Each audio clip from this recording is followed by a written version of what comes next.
Tahukah kamu, sebelum Indonesia merdeka, para tokoh bangsa sudah memikirkan dasar negara yang akan menjadi pondasi kehidupan berbangsa dan bernegara.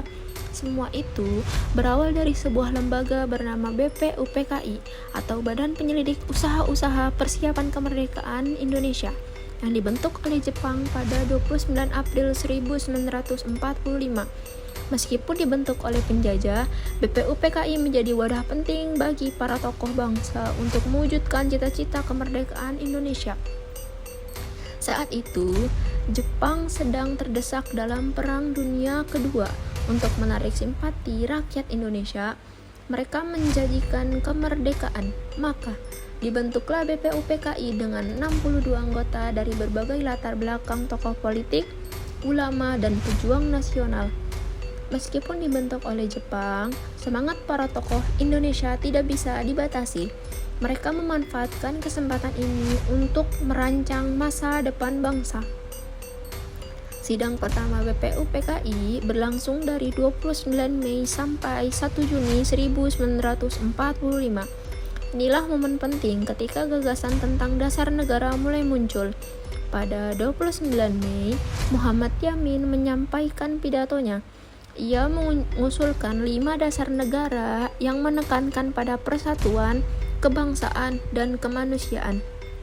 Kemudian, Supomo berbicara tentang pentingnya negara integralistik, negara yang berdiri atas semangat kekeluargaan dan gotong royong. Hingga akhirnya, pada 1 Juni 1945, Insinyur Soekarno menyampaikan pidato yang menjadi tonggak sejarah. Ia memperkenalkan 5 dasar negara, yaitu kebangsaan Indonesia, internasionalisme atau perikemanusiaan, mufakat atau demokrasi, kesejahteraan sosial, dan ketuhanan yang Maha Esa. Soekarno menamakan 5 dasar itu dengan satu nama yang sangat indah, Pancasila. Setelah sidang pertama, dibentuklah Panitia 9 yang beranggotakan tokoh-tokoh penting seperti Soekarno, Hatta, Yamin, dan Agus Salim. Panitia ini bertugas menyusun rumusan dasar negara berdasarkan hasil sidang BPUPKI.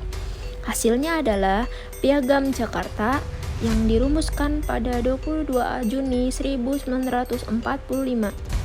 Dari sinilah nilai-nilai Pancasila semakin disempurnakan dan menjadi dasar negara yang inklusif, mempersatukan seluruh bangsa Indonesia tanpa membedakan suku, agama, atau golongan.